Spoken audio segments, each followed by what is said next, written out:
Assalamualaikum warahmatullahi wabarakatuh dan selamat malam. Perkenalkan, nama saya Arthur Seymour Reslang. Di sini saya akan mempresentasikan laporan hasil kunjungan UKM dari kelompok kami. Jadi laporan hasil kunjungan kami itu kami mengunjungi suatu usaha warkop atau warung kopi. Langsung saja masuk pada latar belakangnya. Usaha kecil menengah ini atau biasa kita sebut UKM memiliki peranan yang sangat penting dalam perekonomian suatu negara. UKM seringkali didefinisikan sebagai usaha dengan skala kecil hingga menengah, dengan jumlah tenaga kerja yang terbatas dan aset yang relatif kecil jika dibandingkan dengan perusahaan yang besar.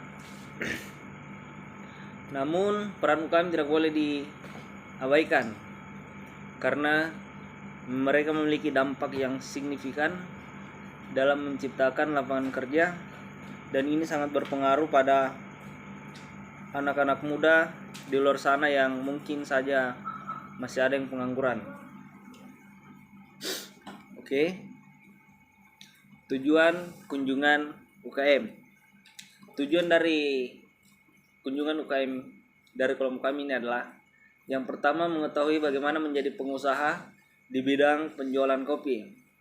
Yang kedua, mengenalkan kepada mahasiswa dan masyarakat umum ke dunia bisnis, khususnya di bidang usaha penjualan kopi.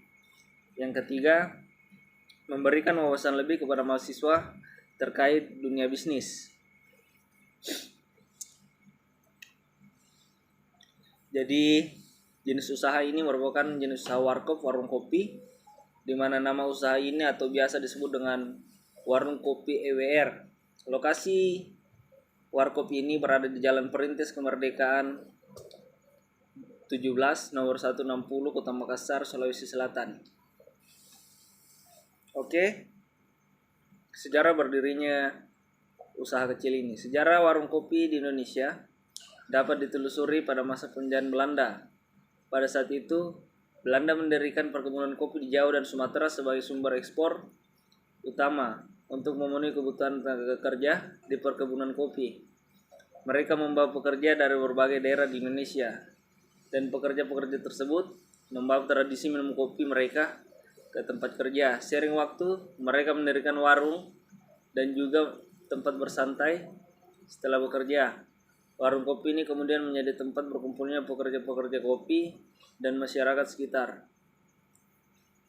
Alat dan bahan yang biasa digunakan dalam proses produksi itu, yang pertama corong kopi, yang kedua penyaring kopi, kompor, gelas, sendok, cangkir.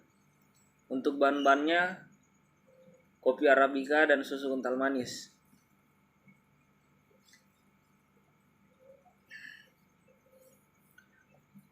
Kita masuk pada proses produksinya. Pemilik toko tidak membuat sendiri kopi ini, tetapi membeli kopi dari penjual kopi arabica yang bertempat di Jalan Sungai Sadang, Kota Makassar. Adapun proses produksi dari kopi ini adalah: satu, pertama kita panaskan air sebanyak 1 liter, dan jangan lupa siapkan kopi sebanyak 15 sendok makan. Kopi ditaruh dalam penyaring kopi. Setelah itu kopi dan air dicampurkan ke dalam corong kopi lalu siap untuk dipanaskan dengan kompor gas. Nyalakan kompor gas. Masaklah kopi selama 30 menit supaya kopi benar-benar menyatu dengan air. Setelah itu, ketika kopi sudah matang, siapkan gelas dan tuangkan susu kental manis. Pas di bawah kopi gelas, setelah tuanglah itu kopinya di dalam gelas, kopi siap untuk diminum.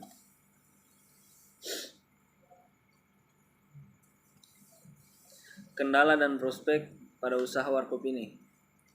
Kendala itu pertama ada pada kualitas biji kopi. Kadang kualitas biji kopi yang dihasilkan banyak yang rusak ataupun mentah. Banyak juga yang mungkin dibilang busuk atau tidak tumbuh secara merata. Kedua, suhu dan kualitas air. Air yang digunakan dalam pembuatan kopi juga air dengan kualitas harus dengan kualitas yang bagus. Kalau kualitasnya buruk, seperti mengandung zat-zat kimia, zat-zat kapur, itu tidak baik dan berbahaya bagi kesehatan. Yang ketiga, pertumbuhan industri kopi itu harus terus berkembang, karena dengan adanya tren minum kopi yang terus meningkat di berbagai negara, banyak orang yang menikmati kopi sebagai minuman sosial, penambah energi, dan sebagai ritual pribadi. Dan kopi ini juga sangat melekat bagi seluruh masyarakat Indonesia, bukan saja masyarakat Indonesia, bahkan di seluruh negara. Karena kopi, di samping itu kopi mempunyai kesehatan yang penting bagi tubuh. Oke. Kesimpulan dari presentasi yang saya bawakan kali ini, dari laporan kunjungan di atas dapat kita simpulkan bahwa warung kopi dapat melibat peluang bisnis. Jadi dalam hal ini minat orang dalam dunia minuman dikarenakan letak lokasi usahanya yang cukup strategis dan dapat mengambil keputusan yang baik untuk membuka suatu usaha ini. Oke, jadi untuk saran yang bisa saya sampaikan, warung kopi tersebut perlu menambahkan karyawan untuk membantu pekerjaan dalam hal tersebut, agar tidak kewalahan dalam melayani customer yang datang membeli susu maupun barang secara bersamaan. Warung kopi tersebut harus memiliki karyawan yang ahli dalam meracik sebuah kopi agar rasa lebih terasa nikmat dan bisa menarik para konsumen. Oke, jadi sekian presentasi yang saya bawakan. Kurang dan lebihnya apa yang saya sampaikan mohon dimaafkan. Sekian dan terima kasih.